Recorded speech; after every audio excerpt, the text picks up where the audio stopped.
کہ اللہ کے رسول صلی اللہ علیہ وآلہ وسلم حضرت جابر بن عبداللہ رضی اللہ تعالیٰ عنہ روایت کرتے ہیں، فرماتے کہ مدینے میں ایک شخص وفات پا گیا اور ہم نے اسے غسل دیا اور ہم نے اس کو خوشبو لگائی اور ہم نے اس کا جنازہ اٹھایا اور ہم لے کر در اقدس پر حاضر ہوئے اور ہم نے اللہ کے رسول صلی اللہ علیہ وآلہ وسلم سے عرض کی کہ حضور آپ جو ہے وہ میت کا جنازہ پڑھا دیجئے۔ صحابہ کی عادت کریمہ تھی کہ وہ پہلے حضور کی خدمت میں حاضر ہوا کرتے۔ اللہ کے رسول صلی اللہ علیہ وسلم ساتھ چل پڑے تو صحابہ فرماتے ہیں چند قدم حضور چلے تھے کہ محبوب علیہ السلام رک گئے اور حضور نے پوچھا کہ کیا کوئی مرنے والے پر قرض باقی تو نہیں ہے؟ تو صحابہ نے بتایا کہ حضور اس کے اوپر قرض باقی ہے۔ تو حضور میں کہ پھر تم جنازہ ادا کر لو، میں جنازہ نہیں ادا کروں۔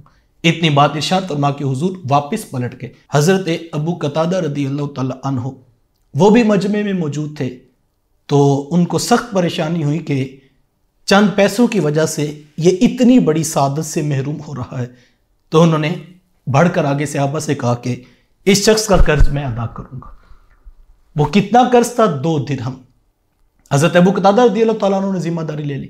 صحابہ پھر حضور کی خدمت میں آئے اور عرض کی کہ حضور ابو قتادہ نے کہا ہے کہ وہ یہ قرض ادا کر دیں گے، لہٰذا کرم فرمائیے آپ خود آ کر جنازہ پڑھا دیجیے۔ حضور میں ابو قتادہ کو میرے پاس بلاؤ۔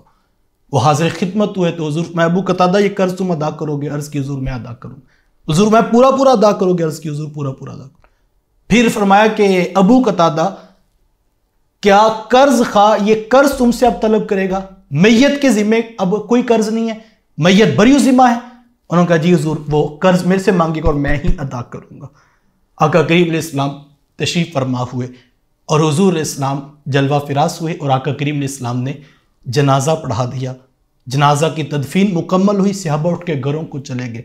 صبح حضرت ابو قتادہ رضی اللہ تعالیٰ عنہ اللہ کے رسول صلی اللہ علیہ وسلم کی خدمت میں حاضر ہوئے۔ جیسے ہی ملاقات ہوئی تو حضور نے فوراً پوچھ لیا ابو قتادہ وہ کل والے قرض کا کیا بنا؟ تو عرض کی حضور وہ کل ہی تو وفات ہوئی ہے، یعنی ابھی 1 دن تو محبوب گزرا ہے، تو مطلب یہ تھا کہ میں ادا کر دوں گا۔ لیکن حضور نے فوراً پوچھا کہ ابو قتادہ وہ کل والے قرض کا کیا بنا؟ تو حضرت ابو قتادہ رضی اللہ تعالیٰ عنہ بات سمجھ گئے، فوراً واپس چلے گئے، جا کر اس شخص کو قرض ادا کیا جو 2 درہم کا قرض تھا۔ وہ ادا کر لینے کے بعد پھر حضور سے ملاقات ہوئی تو حضور کے لبوں پہ وہی دوبارہ سوال، کہا ابو قتادہ وہ کل والے قرض کا کیا بنا؟ عرض کی حضور میں نے ادا کر دیا۔ فرمایا سارا ادا کر دیا؟ میں سارا ادا کر دی۔ حضور فرمایا کہ الان بردت علیہ جلدہ، فرمایا کہ ابو قتادہ اب اس شخص کی جلد ٹھنڈی ہو گئی ہے۔ میں اور آپ اپنے اندر اتر کر دیکھیں ہم کس جگہ پہ کھڑے، کوئی لاکھوں کا قرض نہیں تھا، 2 درہم کا قرض تھا اور محبوب علیہ السلام 2 دن تک اس قرض کی ادائیگی، ایک صحابی نے کہا ہے کہ حضور میں ادا کر دوں گا۔ حضور نے صرف اتنی بات پر نہیں بلکہ دوبارہ پوچھا تھا کہ یہ ذمہ داری لیتے ہو؟ میت بری ذمہ ہے؟ عرض کی حضور میت جو ہے وہ بری ذمہ ہے۔ پھر حضور نے دوسرے دن پھر پوچھا، تیسرے دن پھر پوچھا اور 3 دن کے بعد فرمایا کہ ابو قتادہ اب اس شخص کی جلد جو ہے وہ ٹھنڈی ہو گئی ہے۔ 2 درہم کا قرض تھا تو محبوب علیہ السلام 3 دن تک پوچھ کر اس شخص کے معاملات کو دیکھ رہے تھے۔ میں اور آپ دیکھیں ہم کہاں پہ کھڑے، میں اور آپ اپنا محاسبہ کریں، لاکھوں کے قرض لے کر ہم مطمئن زندگیاں گزار رہے ہیں، بلکہ ہم ایک مجلس میں بیٹھے تھے، یہاں پر تو اتنا بوجھ بھی نہیں سمجھا جاتا۔ ہم ایک مجلس میں بیٹھے تھے تو ایک صاحب وہ تذکرہ چلا تو کاروباری لوگوں کی باتیں بھی کاروباری ہوتی ہیں، تو وہ صاحب کہنے لگے کہ جناب وہ کون سا کاروباری ہے جو اپنے پیسوں سے کاروبار کرے؟ فن تو یہ ہے کہ لوگوں کے پیسے لوگوں کے ہوں اور کاروبار ہم کریں اور نفع ہم پہنچائیں، ہم اس کو فن سمجھ رہے ہیں۔ میں نے کہا کہ جناب آپ اتنا قرض کیوں لیتے ہیں؟ آپ ذرا معاملات میں تھوڑا سا غور کر لیں تو اتنا بوجھ نہ اٹھائیں اپنے اوپر۔ تو وہ کہنے لگے کوئی ٹینشن نہیں، اتنی کمپنیوں سے کام کرتے ہیں، پیچھے سے اولاد کے لیے اتنا کچھ بنایا، اولاد دیتی رہے گی۔ تو میں نے کہا کہ آپ زندہ سانسوں کے ساتھ قرض اپنی جیب سے دینے کے روادار نہیں، جو لیا آپ نے ہے، اور یہ امید کریں کہ آپ کی اولاد آپ کے مرنے کے بعد آپ کا قرض جو ہے وہ اتارے گی، تو یہ کبھی نہیں ہوگا۔ اتنا بوجھ نہ اٹھائیں، بوجھ اتنا ہی اٹھائیں جو میں اور آپ نبھا سکیں۔ نبی رحمت صلی اللہ علیہ وسلم کے صحابی ہیں حضرت سعد بن اطول رضی اللہ تعالیٰ عنہ، ان کا بھائی جب وصال کر گیا اور حضور میں سعد بن اطول تیرے بھائی کو روک لیا گیا ہے۔ اللہ اکبر، یعنی آخرت کے معاملات کو میرے حضور دیکھ رہے تھے، تو حضور میں تیرے بھائی کو قرض کی وجہ سے روک لیا گیا۔ تو عرض کی حضور میرے بھائی نے 300 درہم جو ہے وہ ترکہ چھوڑا ہے اور ان کے بچے چھوٹے چھوٹے ہیں اور میں ان کے اوپر یہ خرچ کرنا چاہتا ہوں، تو حضور میں نہیں پہلے قرض ادا کرو۔ پھر وہ صحابی گئے اور انہوں نے جا کے سارا قرض ادا کر دیا۔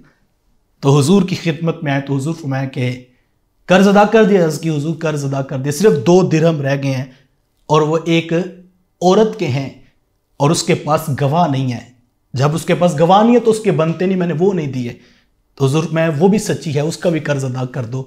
1 درہم کا قرض میرے حضور چاہتے ہیں کہ میرے کسی صحابی کے اوپر بوجھ نہ پڑے، اور اللہ کے رسول صلی اللہ علیہ وسلم خود جو ہے وہ 1 درہم کے اوپر امت کو پیغام دے رہے ہیں۔ یہ پیغام امت کے لیے باتیں تھیں، لیکن ہم دیکھیں ہم کس جگہ پہ اوپر کھڑے ہیں، ہم نے لاکھوں اٹھا لیے اور ہم نے لاکھوں ہڑپ کر لیے اور ہم مطمئن ہو کے زندگیاں گزارے۔ شب برات کی آنے والی رات برکتوں کی رات ہے، جس کے اندر فرمایا گیا کہ قبیلہ کلب کی بکریوں کے بالوں کے برابر گناہ گاروں کو بخش دیا جاتا ہے، لیکن اس توبہ والی رات، اس برکتوں والی رات، اس عظمتوں والی رات سے قبل میں اور آپ سچی توبہ کرنا چاہتے ہیں تو پہلے اپنے معاملات میں غور کریں، اپنے بہن بھائیوں سے شروع کیجئے، اعزا و اقربا سے شروع کیجئے، ماں باپ، یہ تو باقاعدہ علماء نے اس بات کو گنوایا، احادیث رسول میں آتا ہے کہ جس شخص کے ماں باپ اس سے ناراض ہیں، حضور میں جہاں اتنی رحمتیں برس رہی ہیں، ماں باپ کے نافرمان کو اس برکتوں والی رات سے بھی کچھ نصیب نہیں ہوگا۔